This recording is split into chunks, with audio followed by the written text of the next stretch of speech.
So this thing is our big splitter, and if you watch the video of us splitting, you'll understand what I'm going to try to do here. So it's self-propelled, so when a pile gets big enough, it pushes itself away from the pile, and the engine sits out behind it, and you always got to keep picking the engine up with a forklift and moving it. I got 20 feet of hoses between the splitter and the engine, and you got to keep moving it all the time. So what my brainstorm is now is to mount the engine on the end of this thing on 4 tires and make it steerable, where I can steer the engine to the right or to the left and shorten up my hoses, still have quick couples, but shorten up my hoses. And then if the thing starts moving itself to the right or moving itself to the left, you could steer the engine a little bit one way or the other, and it'll drag the back end of this thing around. That's my plan. But I'm going to show you this real quick, and I'll take you inside and show you what I've came up with as far as what I'm going to do with this thing.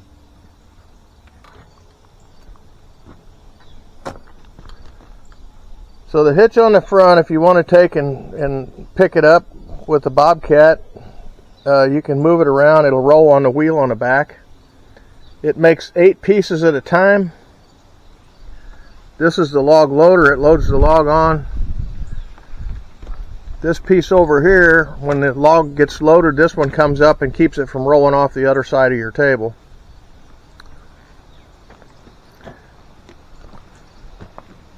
I used a solid piece of pipe on the bottom. That's what it rolls on, and it just scoots itself on that solid piece of pipe right there. This is the valve body that runs it. I also want to streamline these hoses. You can see how long they are to the quick couples now, and then the engine that sits way away from it. But what I want to do is kind of streamline all these hoses and get them where if something was, you know, a piece of metal or something, so if a hose was to blow, it's not going to get you, and make it a little safer, and have that engine attached to a stiff link on one side and a hydraulic cylinder on the other side, where you can actually steer your engine a little bit, and it's going to help this thing as far as which way it's making a windrow of wood. I'll take you up here and I'll show you this engine here and what I've got planned for it.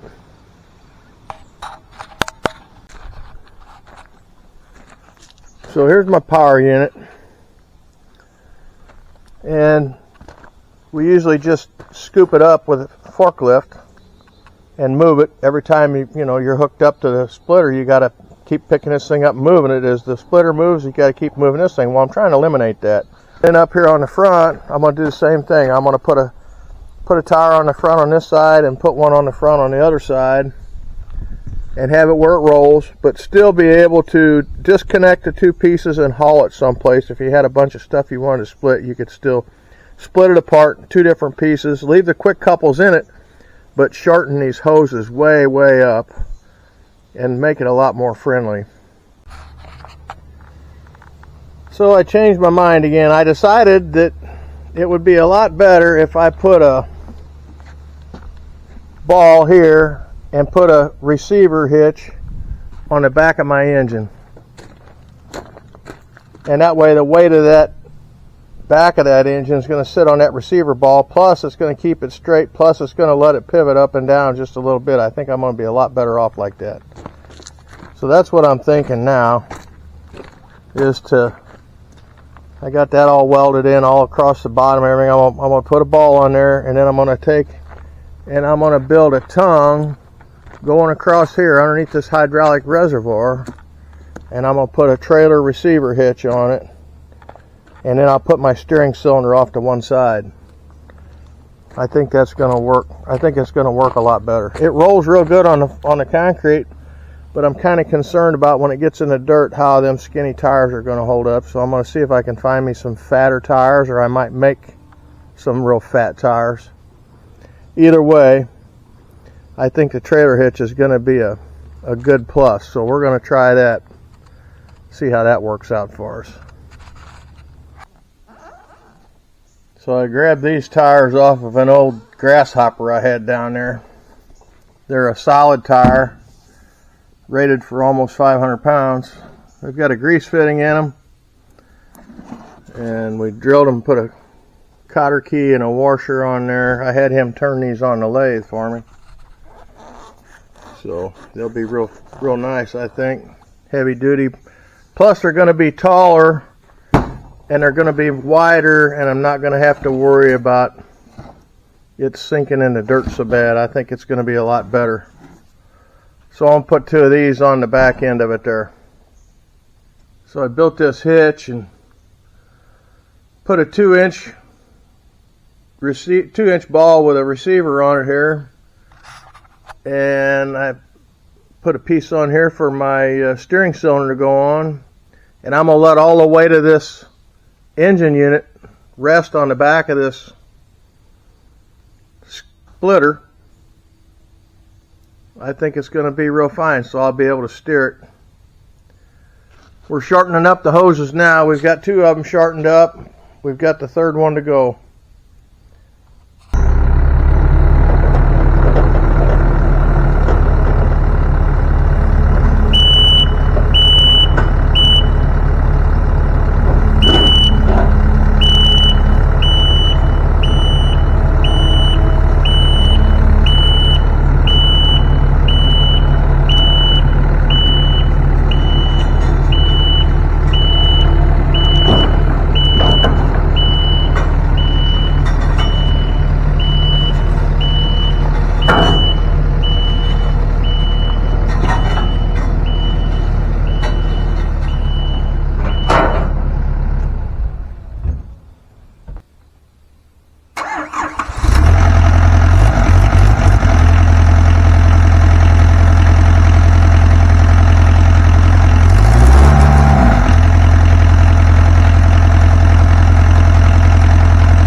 So on the front where our hitch is right here is also behind this cover is the cylinder that raises and lowers the blade assembly.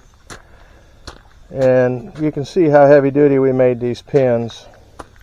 You pull a pin out, this swings open. We put a piano hinge on each side, but that's the cylinder that raises and lowers your blade. We ran those hoses through a piece of 3-inch pipe all the way to the back where it comes up into the valve body, but as it gets in a pile of wood and it pushes itself away from that pile of wood, it's always protecting that. This cover's always protecting that cylinder.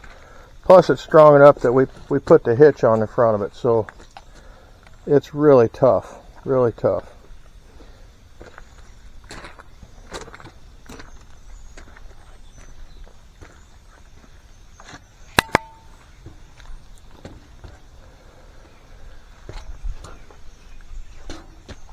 So what we ended up doing, since that we're running the cylinder to steer it and the cylinder that raises the blade up and down all on one circuit.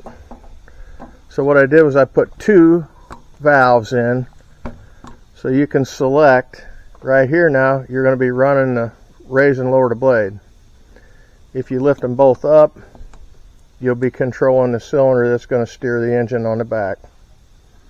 Real simple, kind of a little bit tight with all my plumbing and everything in here. We streamlined these and got these to lay down. We got a cover that's going to go over here and keep all this valve body covered up when it's not being used.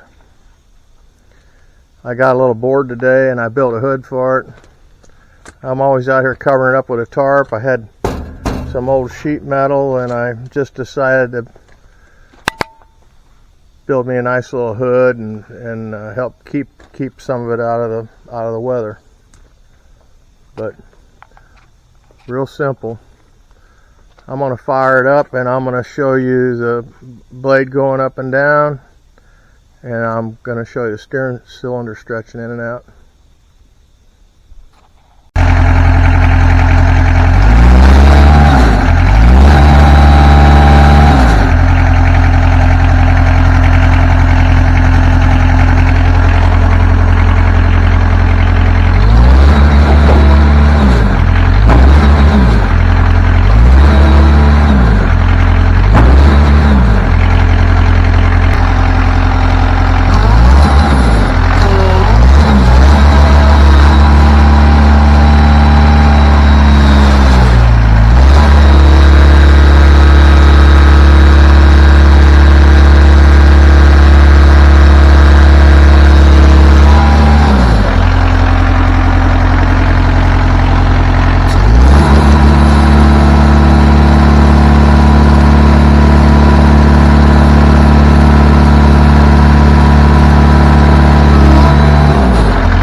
That when this thing starts splitting wood, if you unpin it to drive it someplace, if you're going to tow it like I towed it out of shop, unpin the steering cylinder, fold it in, and take it anywhere you want to take it. If we're going to pick it up, we're going to tie a strap around the tongue of it, pick it up with a skid loader and hook it on. I think it's really going to be handy. We won't have to move the engine no more. The engine's going to sit back here all by itself. And I think that's really going to be handy. So we'll see what happens. We got a whole bunch of wood over here we're going to split this winter, and we'll just see how it works. So I hope you liked the video, and thanks for watching.